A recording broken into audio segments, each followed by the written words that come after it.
Yes, welcome everyone. हम सभी संध्या स्वाध्याय में गीता का अध्ययन कर रहे हैं। हम देख रहे हैं कि कैसे हम सभी गीता के द्वारा अपने जीवन में परिवर्तन को लेके आ सकते हैं। उन परिवर्तनों के द्वारा हमें अपने आप को कैसे कैसे हमें आगे बढ़ना है और कैसे हमें अपने कार्य को करना है।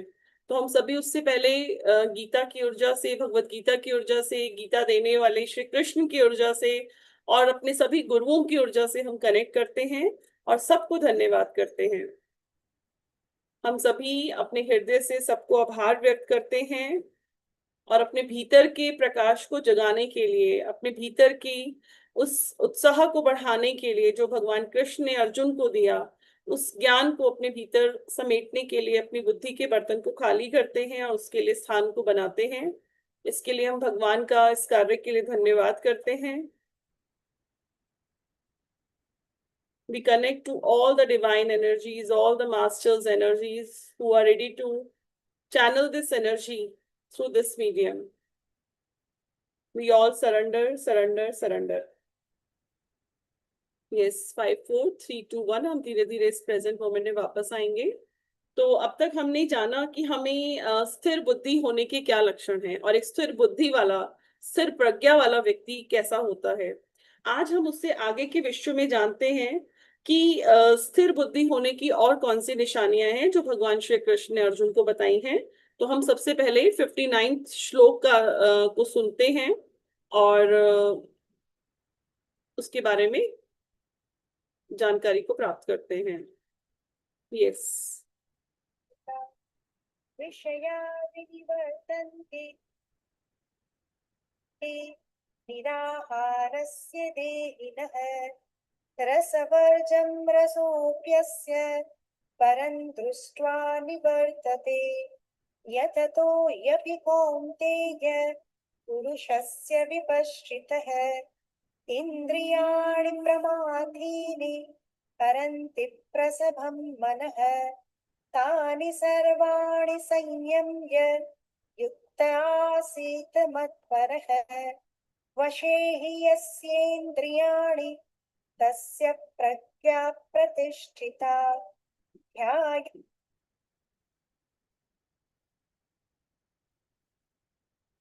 तो इन श्लोकों के द्वारा क्या कहा जा रहा है, हम इस ज्ञान को लेते हैं। भगवान श्री कृष्ण यहाँ पे कह रहे हैं अर्जुन को कि हे अर्जुन, चारों ओर से जो तुमने ज्ञान को प्राप्त किया है, तुम उस जितेंद्रिय पुरुष के समान बन गए हो। उसके विषय तो निवृत्त हो जाते हैं।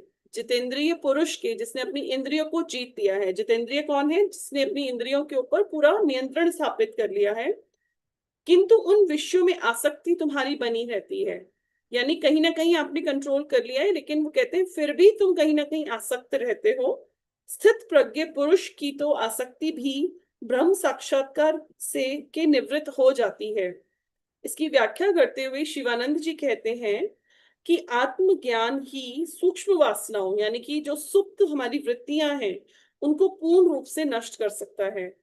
सूक्ष्म कामनाओं, आसक्तियों और विषयों की लालसा भी आत्मज्ञान होने पर शून्य हो जाती है।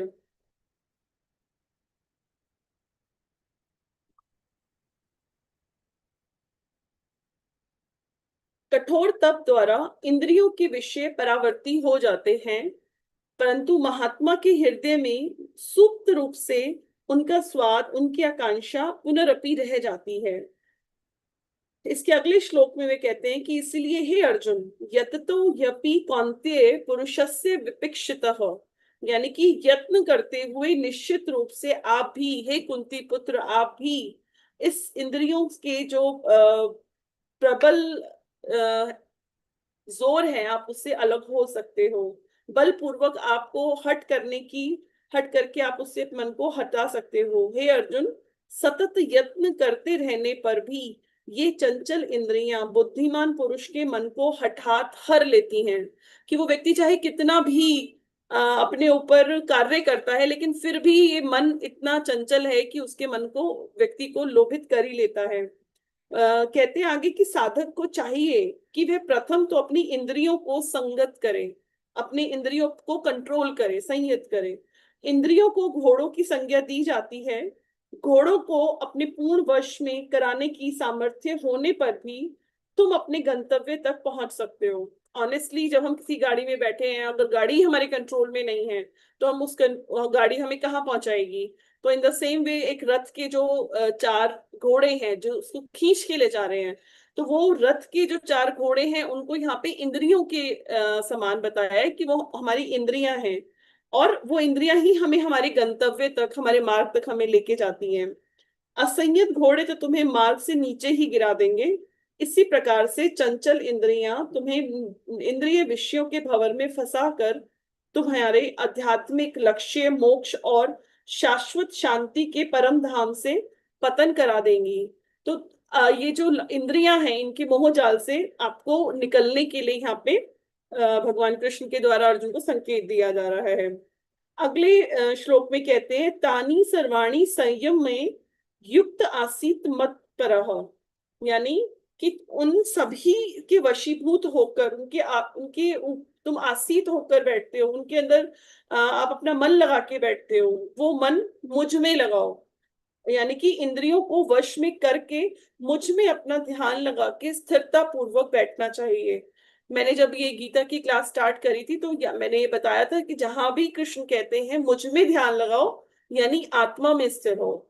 यानी जब जब आप बाहर अपने किसी भी विषय में आप विलुप्त हो रहे हो, किसी भी विषय में खो रहे हो, अपने अपने आप को नहीं जान रहे हो, तो बार बार अपने भीतर अपनी आत्मा पे आपको जुड़ना है। क्योंकि बुद्धि उसी की स्थिर होती है जिसकी इंद्रियां संयत होती हैं। तो इंद्रियों को कैसे नियंत्रण में करना है, उसके लिए आपको आत्मज्ञान की आवश्यकता है, अपने आप को जानने की आवश्यकता है। जितेंद्रिय बनकर शांत मन से मुझ में चित्त एकाग्र करके आसन में बैठना चाहिए। इस प्रकार प्रतिष्ठित योगी जिसने अपनी इंद्रियों को वश में कर लिया है, निस्संदेह अत्यंत स्थिर है, वह आत्मा में स्थित है। श्री शंकराचार्य ने आसीत मत परह की व्याख्या इस प्रकार से की है, उसे यह ध्यान करते हुए बैठना चाहिए कि मैं उस परमात्मा से पृथक नहीं हूं। यानी आत्मा जब अपने आप के ऊपर ध्यान लगाकर बैठे, तो जब वो अपने दर्शन कर रही है तो साथ साथ उस परमात्मा के दर्शन कर लेती है, क्योंकि आत्मा परमात्मा से कभी अलग होती ही नहीं है। तो हम पहले इन तीन ही श्लोकों को देखेंगे, 58, 59, 60 और 61। इसके बारे में हमें क्या कहा जा रहा है।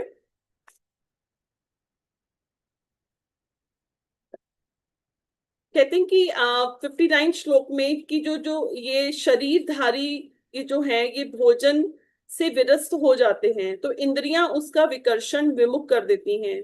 स्वाद को छोड़ करके सब कुछ छोड़ दें, और परंतु परम पुरुष को देखकर स्वाद भी समाप्त हो जाता है। यानी हम इंद्रियों के वश आकर जब कोई भी कार्य को करते हैं तो वो इंद्रियों में ही हम लुप्त होके रह जाते हैं, लेकिन जब हम इंद्रियों को छोड़ देते हैं तो हम उस परम पुरुष, उस परमात्मा के साथ एक हो जाते हैं। इंद्रियों का बाह्य जगत से संपर्क करना स्वाभाविक स्वभाव है। हमें इंद्रियां दी इसलिए गई हैं कि हम बाहर की दुनिया से हम ज्ञान को प्राप्त करें। इंद्रियों में अपार शक्ति होती है, केवल वे ही जान सकती हैं जो इंद्रियों को वश में करने की विधि को जानते हैं कि इंद्रियां कितने शक्तिशाली हैं। इंद्रियों को वश में करने के लिए थोड़ा सा प्रयास काफी नहीं होता। साधक प्रायः सोचते हैं कि इंद्रियों के विषयों से दूरी बनाकर विषयों का भोग ना करके इंद्रियों को वश में किया जा सकता है। कि हमें लगता है तो बहुत आसान है अपने मन को काम में लगाना, लेकिन जब हम करने बैठते हैं हमारा मन कहीं इधर उधर भागता रहता है। कहीं हम व्हाट्सएप पे कुछ देखने लगते हैं, कोई मैसेज चेक करने लगते हैं, कभी मेल देखने लगते हैं, अरे पहले वो उसका वो सेशन सुन लें या हम वो जूम की क्लास अटेंड कर लें। तो हमारा मन ऐसे ही चंचल घोड़े की तरह भागता रहता है। कहते जिसने इसको कंट्रोल करने की कोशिश की है वो ही जान सकता है कि कितना स्ट्रॉन्ग घोड़ा है, कितना मजबूत घोड़ा है, जिसको जो पकड़ में ही नहीं आता है। कहते कि लेकिन यह सत्य नहीं है। विषयों का भोग ना करके इंद्रियों को हम वश में किया जा सकता है, लेकिन कहते हैं ये सत्य नहीं है। भोजन करना एक इंद्रिय जन्य अनुभव है, और यदि कोई कुछ समय तक भोजन ना करे तो खाने की इच्छा और तीव्र हो जाती है, और मन भोजन के अनेक रूपों की कल्पना करने लगता है ना। ऐसे ही होता है ना कि हमें कुछ भी मिल जाए, आज काश हम ये खा लें, काश हम वो खा लें। इंद्रियों को उनके विषयों का भोग करने से वंचित करके भोग की इच्छा वास्तव में घटने की बजाय बढ़ जाती है। तो यानी जितना आप अपने मन को हटाते हो उतना ही आप उसकी तरफ आसक्त होते हो। उपवास करने से भोजन की वासना या इच्छा से छुटकारा नहीं मिल सकता। जब साधक आत्मा का साक्षात्कार कर लेता है और उसमें आनंद पाता है, तभी वह इंद्रियों द्वारा उत्पन्न प्रलोभनों और आकर्षणों से मुक्त होता है। यानी कि जब इंद्रियां उन सब से वो कैसे मुक्त हो सकता है उस स्वाद से, कि जब वो अपनी आत्मा का दर्शन कर लेता है और उसकी वो जो एक भूख है, जो एक प्यास है, जो वास्तविक तौर पे उसको लगी है, उसको जब वो शांत करता है, उस शुदा से जुड़ता है, तो उसकी सारी भूख, सारी इच्छाएं समाप्त हो जाती हैं। उपवास करने से भोजन की वासना से छुटकारा नहीं मिल सकता। जब साधक आत्मा का साक्षात्कार करता है, उसमें आनंद पाता है, तभी वह इंद्रियों द्वारा प्रलोभन और आकर्षणों से मुक्त होता है। लेकिन जब तक आकर्षण और प्रलोभन हमारे मन में है, तब तक साधक को आत्मा का ज्ञान नहीं हो सकता। यानी कि हम जिन जिन चीजों के पीछे भागते हैं, जो हमें आकर्षित करती हैं, वो ही कहीं ना कहीं हमारे लिए रुकावट है। यदि कोई इंद्रियों की प्रकृति का अनुसरण करता है और यह नहीं समझता है कि इंद्रियां ही विकर्षण का स्रोत हैं, तो उसका मन पूरी तरह से विलीन हो जाएगा। साधक को निरंतर प्रयास करना चाहिए, नियमित अभ्यास करना चाहिए। योग विज्ञान के संहिताकार पतंजलि ने अपने योग सूत्र में भी यही कहा है कि साधक को बिना किसी रुकावट के पूरे प्रयास और गहन विश्वास के साथ लंबे समय तक अभ्यास करना चाहिए। या मतलब कि हमें एक कंसिस्टेंसी चाहिए, एक रेगुलरिटी चाहिए। हम कोई भी कार्य करें उसे नियमित तरीके से करें, अन्यथा साधना फलदायी नहीं होगी। इंद्रियों को वश में करने के बाद ही मन को स्थिरता प्राप्त हो सकती है। ये श्लोक साधक को याद दिलाते हैं कि यदि वह एक बार, दो बार और कई बार भी असफल हो जाए, तो उसे अपनी साधना के परिणामों से निराश नहीं होना चाहिए। अर्थात कि हम ध्यान में बैठे हैं, लेकिन हमारा ध्यान अच्छा नहीं लगा, जितना अच्छा कल लगा था उतना अच्छा आज नहीं लगा, या हम सो के नहीं उठ पाए, तो हमें इस बात से, इसके परिणाम से कभी भी घबराना नहीं चाहिए। लगातार प्रयास से उसे अपने लक्ष्य हासिल करने में मदद मिलेगी। जब उसकी इच्छाएं और सभी कामनाओं को वो त्याग देता है, तभी उसे सच्ची स्वतंत्रता का अनुभव होता है। इसके पश्चात जो अगला श्लोक है, जहाँ पे वे कहते हैं कि जब कोई व्यक्ति इंद्रियों के विषयों का चिंतन करता है, तो उसके मन में आसक्ति उनके प्रति उत्पन्न होती है। आसक्ति से इच्छा उत्पन्न होती है और इच्छा से क्रोध उत्पन्न होता है। तो ये जो क्रोध है वो कैसे उत्पन्न होता है, उसको साइकिल को हमने यहाँ पे देखा कि अब वो जो क्रोध से क्या होता है, क्रोध से वो कहते हैं मोह उत्पन्न होता है। मोह से स्मृति का भ्रम और चेतना का लोप होता है। स्मृति और चेतना के लोप से विवेक शक्ति का लोप होता है। विवेक शक्ति के लोप से मनुष्य का नाश होता है। तो यानी अगर आज इतना डाउनफॉल आया हुआ है ह्यूमैनिटी में, उसके पीछे कारण क्या है? कहीं ना कहीं उसकी इंद्रियां। सबसे पहले बताया कि हमारी इंद्रियां, जिनके हम विषयों के पीछे हम चिंतन करते हैं कि हम ये देखें, हम ये सुने या हम ये खाएं, ये इंद्रियां ही सारा जाल फैलाती हैं। इनके प्रति हमारा मन भागता है। मन से फिर क्या होता है? मन पीछे, मन के अंदर आसक्ति आती है, आसक्ति से इच्छा उत्पन्न होती है, इच्छा से क्रोध, क्रोध से मोह आता है, मोह से हमारी हमें भ्रम क्रिएट होता है कि हमारा ये वास्तविक है या ये सच्चाई है। उससे हमारी चेतना का स्तर नीचे आता है, हम डाउनफॉल की तरफ आते हैं, और फिर व्यक्ति की विवेक शक्ति का लोप हो जाता है, जिससे कि व्यक्ति सोचने समझने के लायक ही नहीं बचता, कुछ कार्य करने के लायक ही नहीं रहता। जो व्यक्ति निरंतर अपनी इंद्रिय तृप्ति की कामनाओं को की पूर्ति के बारे में सोचता रहता है, यदि उसे अपनी कामनाओं की पूर्ति में कोई बाधा आती है या कोई विरोध आता है, तो वह निराश हो जाता है। साइकोलॉजिकली भी हमने यही पढ़ा है कि हमें गुस्सा कब आता है? जब हम कुछ पाना चाह रहे हैं और वो हमें नहीं मिलता है, उसके रास्ते में कठिनाई आती है, तो एक बच्चा गुस्सा करता है, तो एक बड़ा व्यक्ति गुस्सा करता है। यही निराशा उसे उस चीज के प्रति क्रोध की ओर ले जाती है जो उसे निराश कर रही है। इस प्रकार अतृप्त इच्छा या असंतोष जो होती है वो क्रोध का कारण बनते हैं। जब कोई क्रोधित होता है तो वह विवेक शक्ति का प्रयोग करना भूल जाता है और उसकी स्मृति डगमगा जाती है। उसमें उसकी तर्क शक्ति का लोप हो जाता है और उसका मन पूरी तरह से असंतुलित हो जाता है। मनुष्य का पतन तब शुरू होता है जब वह इंद्रिय तृप्ति की वस्तुएं और उसके भोग में लीन हो जाता है। ऐसा भ्रमित व्यक्ति इंद्रिय भोग की वस्तुओं का संग्रह करता है, वह उन वस्तुओं पर निर्भर हो जाता है और तृप्ति उसके जीवन का एक लक्ष्य बन जाती है। यानी हम कभी स्वाद के पीछे पड़े रहते हैं, हमें ये खाना अच्छा लग रहा है, अभी हम ये खाएं, आज हम ये नहीं खाते, आज इसे हम इस तरह से खाएं। तो कोई ना कोई इंद्रिय, चाहे वो श्रवण की है, चाहे वो स्वाद की है, चाहे वो देखने की है, वो हमारी समस्या का कारण बनती है। लेकिन सुख की उसकी खोज उसके आत्म पतन का कारण बनती है। ऐसे व्यक्ति को सुखवादी कहा जाता है।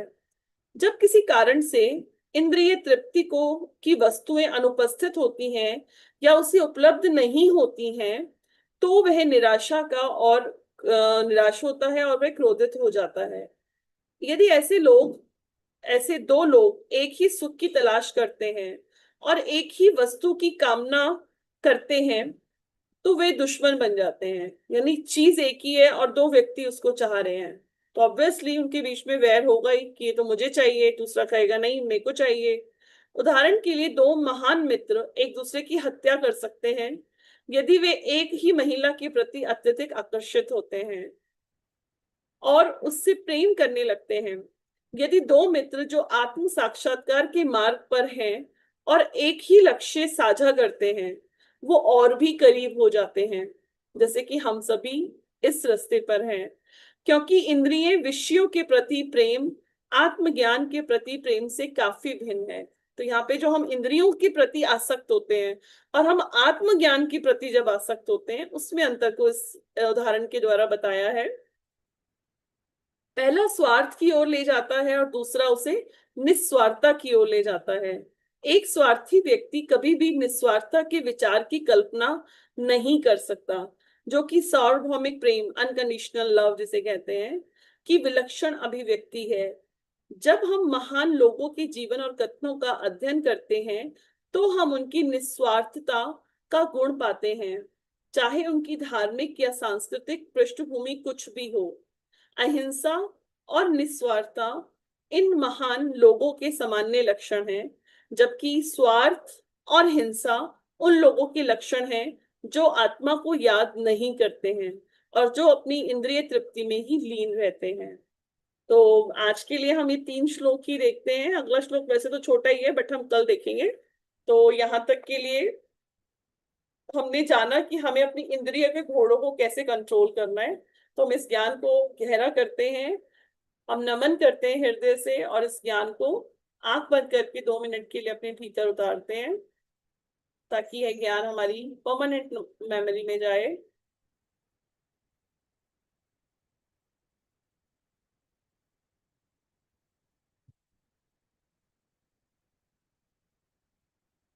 लंबी गहरी सांसों को भरते हुए, धन्यवाद करते हुए, सभी शक्तियों को, अपने सभी इष्ट देवी देवताओं को, अपने गुरुओं को नमन करते हुए, धन्यवाद की ऊर्जा के साथ, तो आप सबको धन्यवाद। आप सबने ये प्रेम पूर्वक और ध्यान पूर्वक सुना।